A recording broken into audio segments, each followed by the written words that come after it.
Hello everyone, and welcome again to Jason's in the House. I'm your host, Jason Parisella with Keller Williams Realty. Nice to see you again. And today we have as our guest Chris Zorzi. He's the president of A&A Services in Salem. And welcome, Chris. Nice to have you on the show. And we actually had our on-site show a while back, and it's nice to have you back. Thank you, Jason. Appreciate it very much. So why don't you tell us a little bit about yourself and your company and what we're going to be talking about today.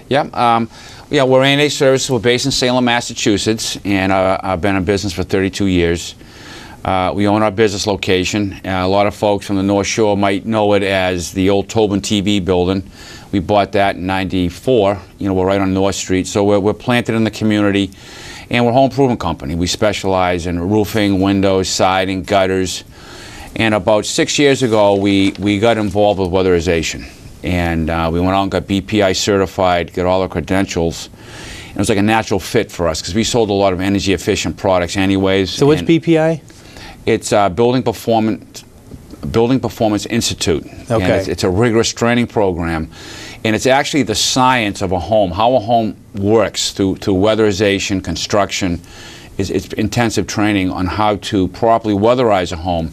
And it's some very good training we got, and we're glad we have those credentials. Excellent. Yeah, that sounds really nice. So let's talk first about energy efficiency. Yeah. It's a hot topic. I mean, I know a lot of people hear about it, homeowners. Yeah. Give us some perspective on energy efficiency, what that means to you from your perspective. And well, from my client's perspective, you know what I'm saying? Yeah. Our customers out in the, you know, they're the ones we talk to, you know. You know, there's a lot of focus on you know, the cost of energy. You know, as we speak today, oil prices are pretty low, but we know that's not the norm, you know? And that's motivated a lot of people. I mean, the last few winters, we all know, people have been paying a lot of money for fuel. That's been a big motivator for them to say, hey, what can I do to make my house more efficient, cut down these bills? You know, that's one, you know, movement, if you want to call it, you know, or motivator, a very strong motivator.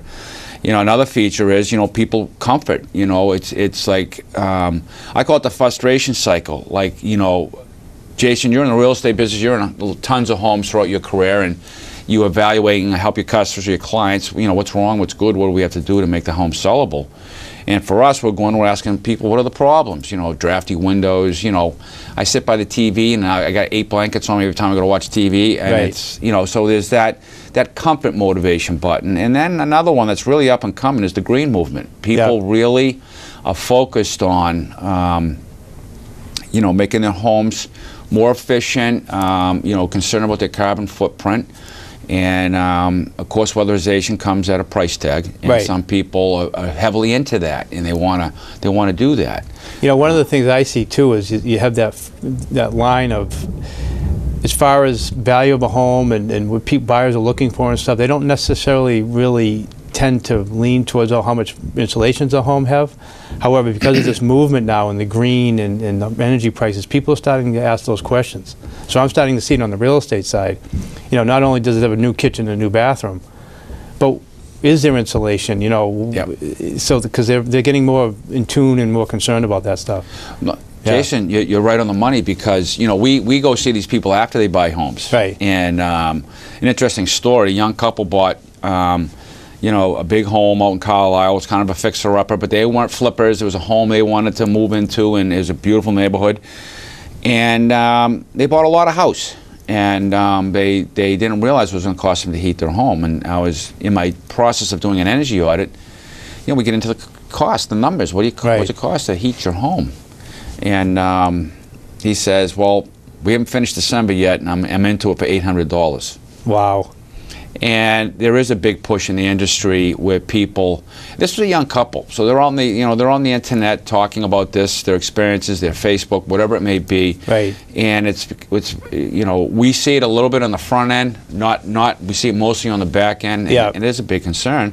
Unfortunately, a lot of times they're finding out things after they buy the home, and they're like, wow, I didn't really think of that. Absolutely. Yeah. And there's a push, I think, in both of our industries on, you know, I think more of our industry than your industry, but, you know, mortgage writers and that part of the industry wants to know what the weatherization is of a home that's being sold. Right. And as more as that push comes along, people will be much more focused on, you know, I'm buying all this house, this is my payment. What's my fuel cost going to be? We talked earlier before we started the show too about the, coming up with ratings on homes. Yeah. And people shouldn't be surprised to see that coming somewhere in the future, whereby you'll have a rating on your home based upon energy efficiency, and that could, obviously if it's a good rating, it's going to affect your value in a positive way. However, you need to think about how it might affect your home value in a negative way. The other thing about New England is we have so many older homes. Yeah, exactly. So it's much more of a challenge in this part of the country. No, it is. A lot of the stuff that's rolled out federally, we get affected differently because of our housing stock. The housing stock. A lot of it's so old, and there is a lot of these homes don't have any insulation. Nobody even really thinks about it. Correct. However, as one of the reason why we have you on the show is, as you just talked about, it's becoming more and more something that people are talking about, and the building codes too. Yeah, the building codes, which is a huge factor. I want to back you up one step, and I'll get into the energy codes a little bit. Homes are being rated now as we speak. A lot of new construction, if you look in some real estate ads and promotions and things like that, they're promoting them as an Energy Star rated home. Right. And it's like when you buy appliances, things like these things have come with an energy rating so people know what's going on. Oil burners, that kind of stuff. And even cars, everybody's paid attention what they're paying per mile per gallon. You know what I'm saying? So people are very tuned into this. But there already is a rating system out there for newer homes. And there's a big push for an Energy Star rated home, and why not? I mean, if you know that house is going to cost you, this much money per year, as opposed to maybe this much, right? And to produce a home that's I don't know the numbers. We're not new construction people, but it's very active in new construction. And what they're called is HERS raters, these special auditors that supervise the construction from its infancy till its completion. Right. And to make sure these homes hit these energy codes. And it might mean a home costs $25,000 more to have an Energy Star rated home, but the payback period is, I was going to say, over the lifetime of that home is it's pennies on the dollar. It's wisely invested money. So that's already happening.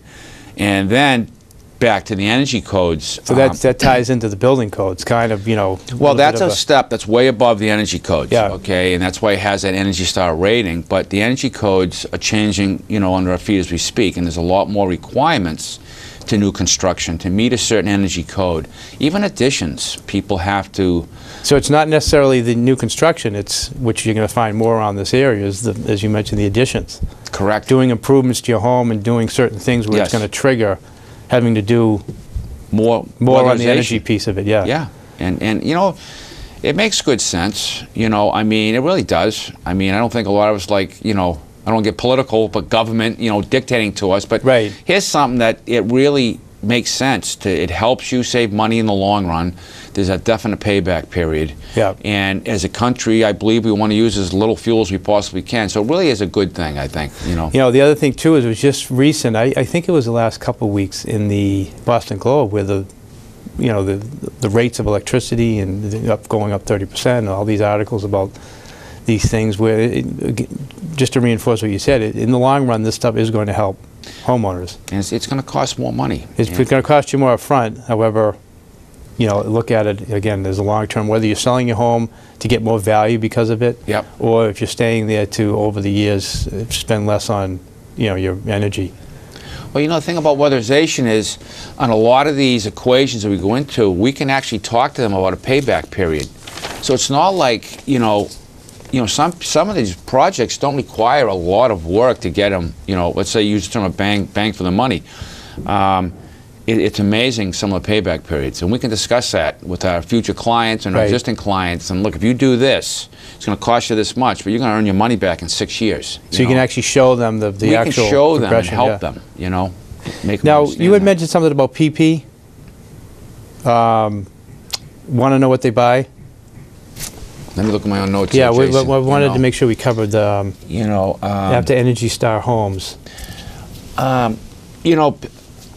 That was back to what we covered on the energy cost of homes. People want to know what they're buying. Okay, yeah. That's what that meant, you know what I'm saying? And unfortunately, and I'm glad the oil rate's low right now, we kind of, things are good. Right. We don't worry about it right now. But as soon as it goes up, it's just going to keep people focused on the reality. We know it's going to go back up. Right. Enjoy the low rates while you can. Right. But be prepared for the future. Because these ratings in the building codes are not changing. They're getting more stringent, Correct. even though the rates, that really isn't tied to that. Correct. Yeah. Good point, Jason. So let's talk a little bit more. Let's talk about the energy audits themselves. All right. You know, what's your procedure? I call you up and say, you know, I'm spending $800 a month on my heat. What do I do? I mean, this is crazy. Where do I start? You know, so how do you advise me as a homeowner? Yeah, put a finger on the dike to start with, you know, if you can. The most important thing you can do when it comes to, you know, if you're serious about energy savings, and not even serious, I shouldn't use it like that, you know. An energy audit is the best thing you can do. You know, So that's where you would start. That's what you energy recommend. audit, absolutely, because there's a science to it, you know what I'm saying? And it's not about us walking in with a clipboard and saying, you know, do your windows leak air? Check. You know, there's a lot of this stuff going on, walk-through audits, you know. No, we come in with all the equipment and we bring the science to it, you know what I'm saying? Yeah. And the thing about an energy audit is it gives people a blueprint. We can tell them where the problems are in their homes, how to fix them, you know, and actually lay out a schedule. You know what I'm saying? So you know, prioritize things. prioritize, and you'll be amazed in weatherization, insulation, whatever term we want to use.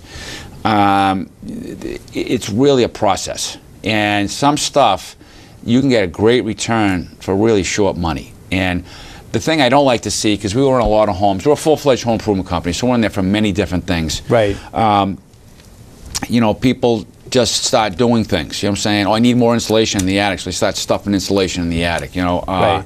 we need windows. You know, and they buy inefficient windows, and you know, there's so many things I see people do in the spirit of saving energy, and they don't get too much of a bang for their dollar because it wasn't done correctly. Yeah. And that's what I say. When you do an energy audit, you have confidence on what the procedures are, because we educate these people. We're not, you know, we charge for an audit, and we leave them with the information. If they want to hire us for any of our recommended services, you know, we discount, we give them the audit back. Right. Okay, but they come out of there with confidence. They know what they got to do. And that's been our goal. That's been our success as a company, to educate our clients, customers, so they know, you know, the right way to do things, how to get the biggest return for their investment, and that's what we're focused on. So the most important thing is an energy audit. So what's involved in an energy audit? Yeah, so I was just going to ask you, what is it? How do you do that? You know, we set up an appointment, we come out, audits take an hour and a half to 2.5 hours, depending on what size the home is. And we're going to come out and we interview the customers. You know, we ask them questions about their homes that will help us help them, and then we do a physical inspection of the home, from the attic to every single room down to the basement. And what we're looking for are things that might dictate to us why we would not be able to do a blower-door test. Now, what's a blower-door test? Once we've done this physical inspection, we're looking for things like asbestos in the home, different things that would not allow us to do a blower-door test. It's usually very limited, but it can happen. So if someone does have asbestos, it limits on the to pipes, what we can do so you, on a blower-door test. Interesting. You know, I didn't know that. Yeah. Yes. Yep. And now we want to set up a blower-door test. And what's a blower-door test? A blower-door test is the science of home weatherization. Because what it does is it tells us how much airflow goes through that home. And when I say that, people go, what do you mean by airflow? You know what I'm saying? What's airflow got to do with adding insulation and adding windows? Well, see, the more air exchanges you have in your home, the more money you spend. Okay, so we want to find out where all that air is leaking through in your home, tighten that up to a process called air sealing, and then add insulation. Okay, when you hear insulation, people talk about R value. Right. What's that mean? It means retaining heat. That's all it means. Okay, so you need to do the two. So by doing this blower-door test, we can go into a home and determine where your home rates in the world of all the homes in Massachusetts, or for the country for that matter. Yeah. Okay, and I brought a picture of what a blower-door test looks like. Sure, yeah. But what it is we set it up in a doorway in your home, and it reverses the airflow in your home. And it goes through this thing called a manometer, which is a computer, and it tells us how much CFM, cubic foot of air per minute, is flowing through your home.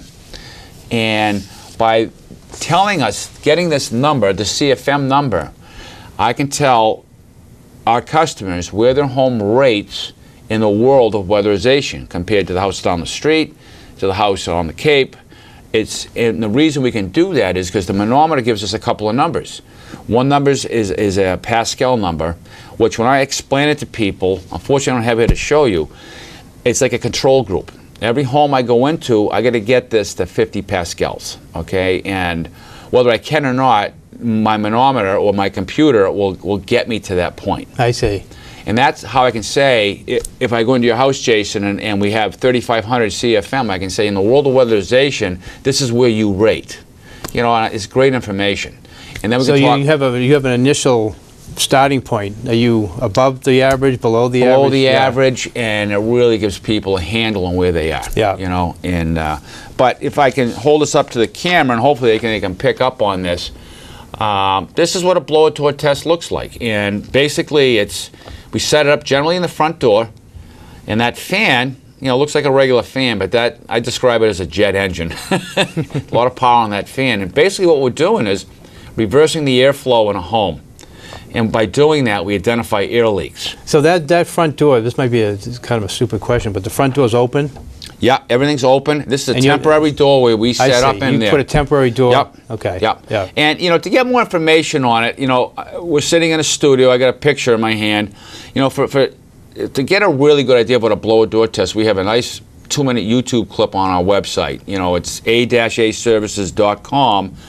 And just go to the product and service menu, click down and go to installation, and you'll see energy audit. And there's a 2-minute YouTube clip that tells you how and what this does, and you can actually see the thing in action. But so it's a-aservices.com? Yep. Okay. Yep. Just go to the product and services menu, click down and go to installation. Okay. And it takes 2 minutes, but it really gives you a better understanding. Much better idea. And it's so important. I think you actually show you doing the correct. We show you. We show how it's done and what it means. Okay. So this key. Now, this test leads to many other things.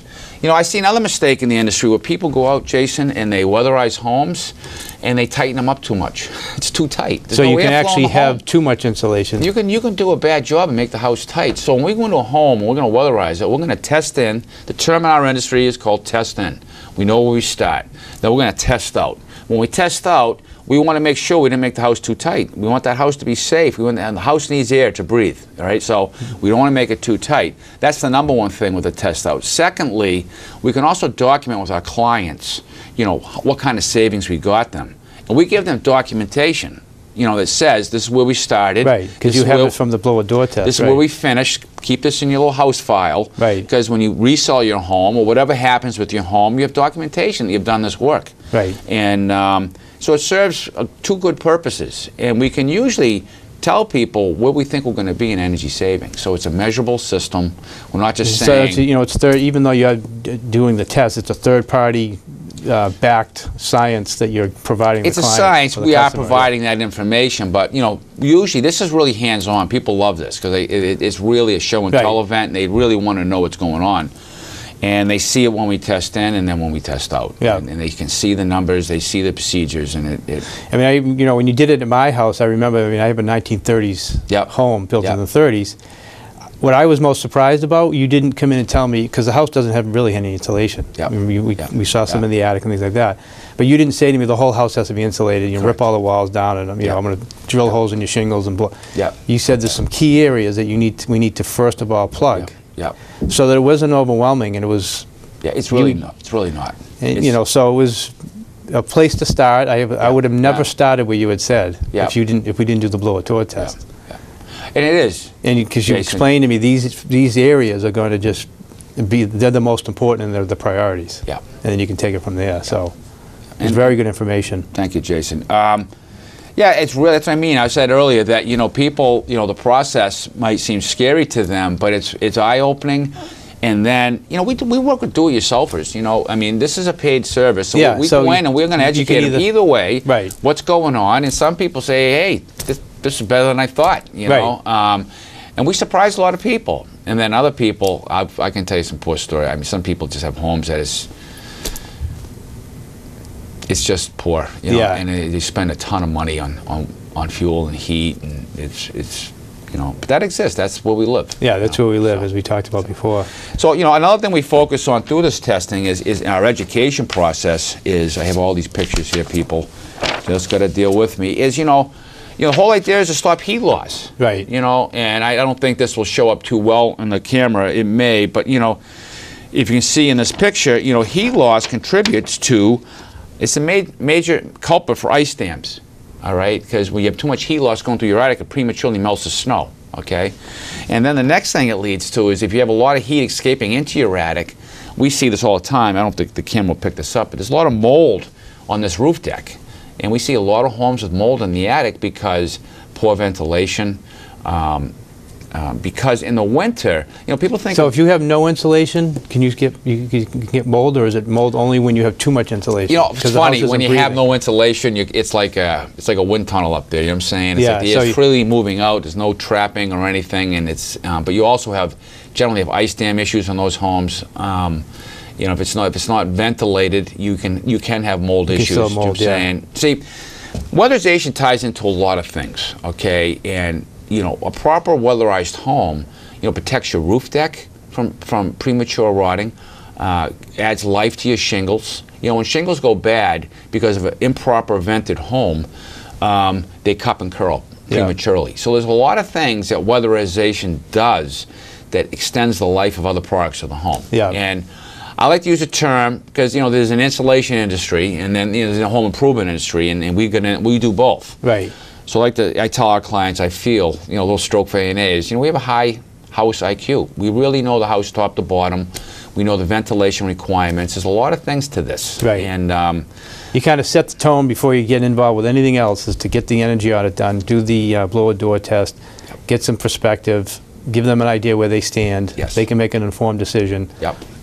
And do it themselves, or hire you, or hire whoever they want. Yeah. Correct. Yeah. But it's very important. It's a great starting point. Yep. And because now, you know, we haven't talked about insulation at all, Jason. We're going to get into that in a minute. Yeah. You know, but all you heard me talking about is airflow. Right. You know, and what's the big deal with airflow? Right. It's huge. Here's another graphic I have here, and I'll hold this up. And you're looking at a picture of a home. And all the blue arrows represent where air leaks, okay? And it leaks into the basement, windows, doors, and you see all those blue arrows, okay? But you see the attic, they're all red. See, it's cool air comes in at the base of your home, and as it heats up, it rises through your home. And if you don't have a properly insulated attic, air-sealed attic... So is the attic the number one place to start? Number one place. Okay. Number one place.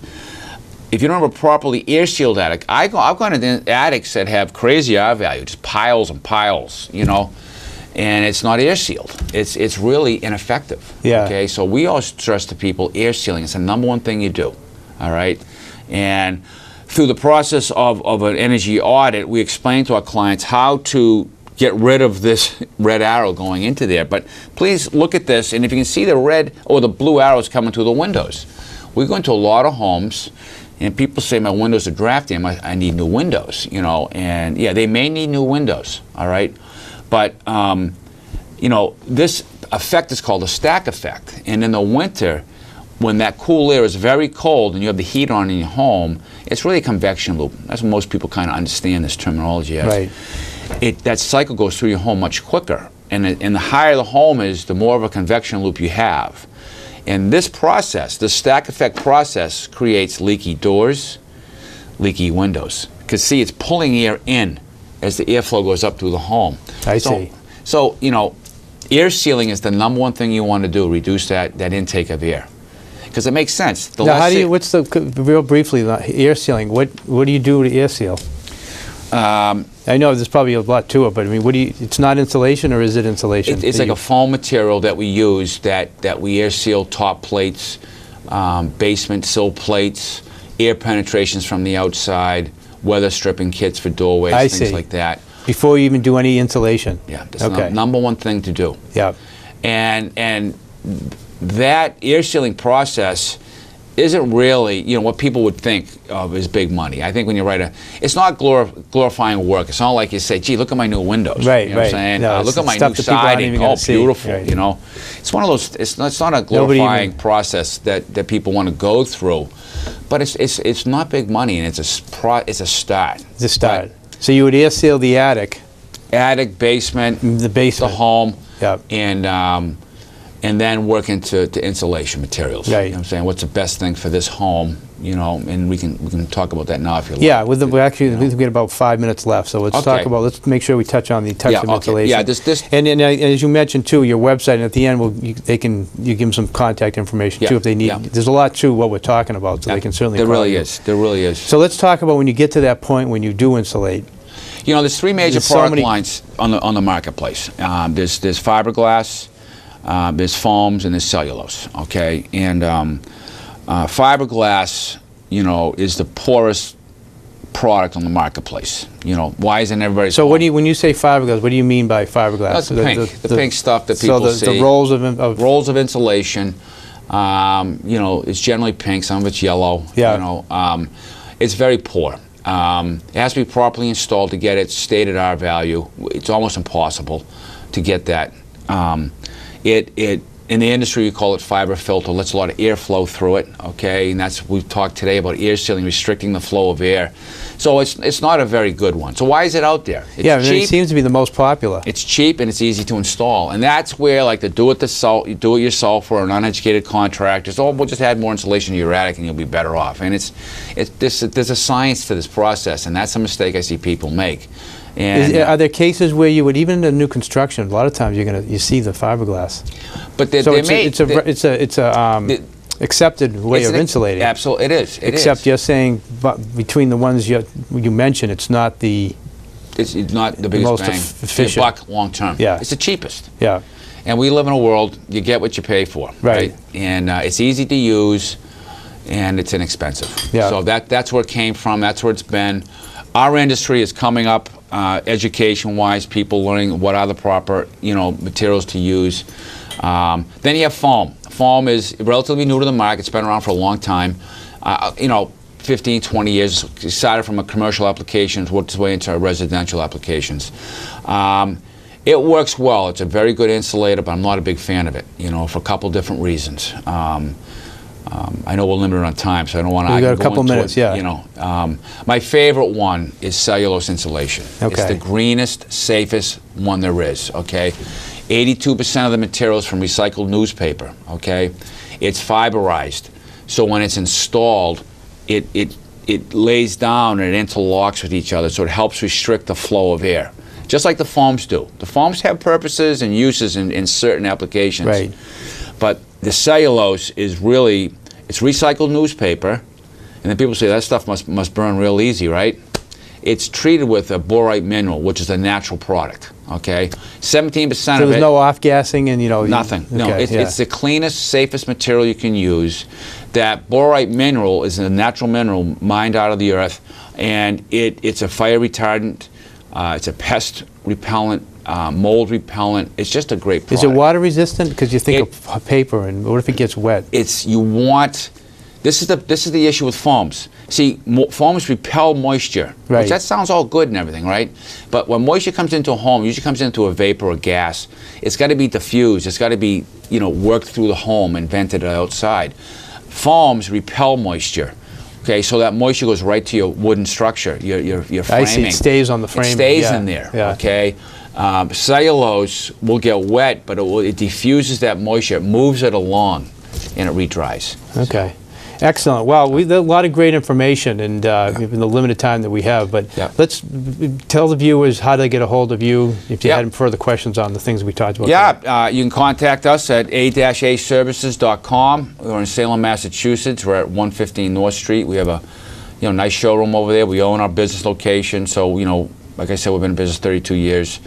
We got our feet planted in the community.